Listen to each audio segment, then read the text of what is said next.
angel numbers. Her house number was 1111, and my profit off of picking her up started with 17. And I said, Most High, what is my message to her? And I said, please send me a confirmation immediately before she gets out of the car. And I asked her, I said, are you going through something really heavy right now? That's what I feel. And she said, yes. I said, it feels like you've had a lot of questions that haven't been answered. And I carry my singing bowls in my car, and I would love to play for you for about 5 or 10 minutes.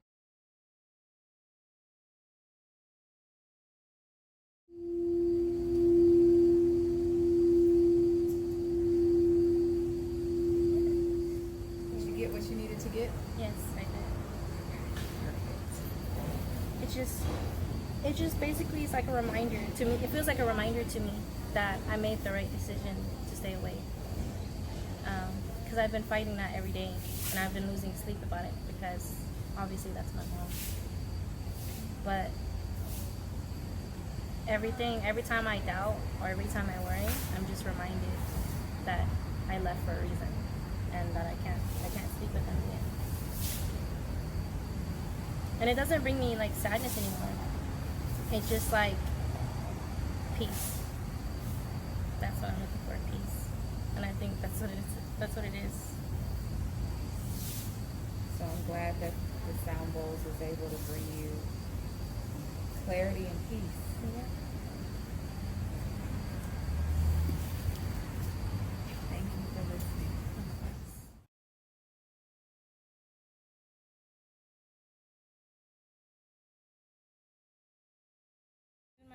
My boyfriend, he's a big believer in God, and like he pulled me and kind of saved me in a way from a path I would have taken with my mom, and she doesn't believe in God anymore. So I was getting wrapped up in that so much to the point where like I knew my life was being drained from me because what she believed in steals youth. So I knew I was being drained, but I was getting to the point where I was letting it in more. And I had him pray with his dad for me and over me. And after that, I didn't feel anything anymore. Like, the connection between my mom and that thing that she believed in died. Like, I didn't feel it anymore. I woke up, I realized that I was dying, basically. And I left to Texas away from my mom in Louisiana. But she ended up coming down in Texas as well. But I moved in with my boyfriend. And that's when I found out, I felt better because I was no longer around that. The energy. And it couldn't drain me anymore. And the negative energy, I closed it off. But there's been a lot of even my sister, she wanted to be dumb, and we went, I don't know, I listened to her, we went to a graveyard, and we played with the Ouija board, whatever, because it was supposed to be like it was me and my best friend, my sister, we sat down on the ground, we started, next thing we know, there's this guy coming up to us. But it's like he's running, basically. To them, he's just a normal guy. But I know, it's just a feeling that I know. If I lift my hands up, we're gonna die. So as he's getting closer to us, he stops. He looks at us. He looks down. He's like, y'all are having a good night? And then he disappears. He walks, maybe 2-3 steps afterwards, and he disappears. And I knew I wasn't crazy because they saw him disappear. There was nobody else. So we said goodbye. As soon as I got in the car, I just started crying. I had a whole anxiety attack because I knew that we were gonna die if I moved my hands. Because the whole thing was that if I would have lifted my hands, he would have been able to take us. But because I stayed and I didn't let go, we didn't die. And I knew that. But I knew that they were holding on to a part of me, my soul. The entities that were fighting to get to us, I knew that they were going to attach themselves to it. And I felt it. So from that day forward, I never touched it again. I never played that game again. The Ouija board. Because I had the most power by myself. We tested it, my sister versus my best friend, and me. I was the one that had full power. I couldn't have them basically spell full sentences. I could understand what the person was saying. But when they did it, it was so slow. The way they did it was so slow. Every letter they got was slow, but mine, it was just off the charts, everything. And I was like, no, I can't do this anymore. Because I realized that that negative energy was affecting me. I started seeing shadow people. I didn't want to see that anymore. Like every corner I turned, there was somebody that used to live who was no longer alive, but they still wandered. And I knew it because there was like a man at a dumpster. He was a homeless guy, and he was looking for food, but he wasn't really there. He was not there, but I saw him. And then it got more frequent where I saw them and more and more and more. And I was like, yeah, no, I'm not touching that anymore. So I haven't seen shadow people anymore because I closed that part off. And like, I know because even my dreams, like there was one dream that I have where I will never forget. I was asleep. I was with my brother for some reason. We were driving on the highway because I left something and I was supposed to go get something at my house or my mom's. We were supposed to go to her house, but I guess I forgot something of mine. So we were driving, but something flew out the window. So I had to stop. But I had to leave my body. My soul could only enter. So I had to leave my body. And when I was thinking about it, I wasn't really thinking of it that way. So I was like, okay. They told me, I don't know who was telling me, but they were like talking to my brother. And they were like, you have to stay here, but you need to go down there. But there was wolves down there. And for some reason there was meat down there. But I needed to get down there to get what I needed. So I went down there. This is just my soul. And I know that. For some reason I know that. So I'm down there. I hear them coming. And I realize I have to get out of there. So I get out of there and I wake up. And I told my mom, if I would have never woken up, I would have died. And she didn't really know what to say. She believed me, but a part of her didn't. But I know if I would have not woken up, I would have died. My soul would have been trapped there. And it's hard for me to explain that to people. Normal people. Yeah, normal people. Like, and I do think I'm an empath. I feel everything 10 times more than people. So it's very hard for me to like process something. My spiritual self tap in. I just let go of it because I felt like there was just too much negative energy around me. And then like every time I would hang out with my sister, that's what she wanted to do. She wanted to play the dang board. And I was like, no, I'm not doing that because it's just going to invite more of that energy into me and I don't want it. Wow, she was actually being used. Yep. And she didn't even know Yep. it. And my sister is very gullible in a way. And she's open to these entities because she invites them in herself.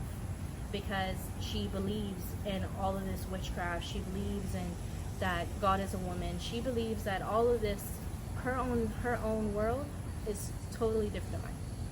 So it's more understandable why they would attach themselves to her and talk through her to me. And every time she would like try to make me feel bad for not playing it, but I then never gave in. I never gave in. There was one moment where she almost had me, and then I realized, I was like, no. Because even when I went to my best friend's house, there were some entities in there, and I activated them.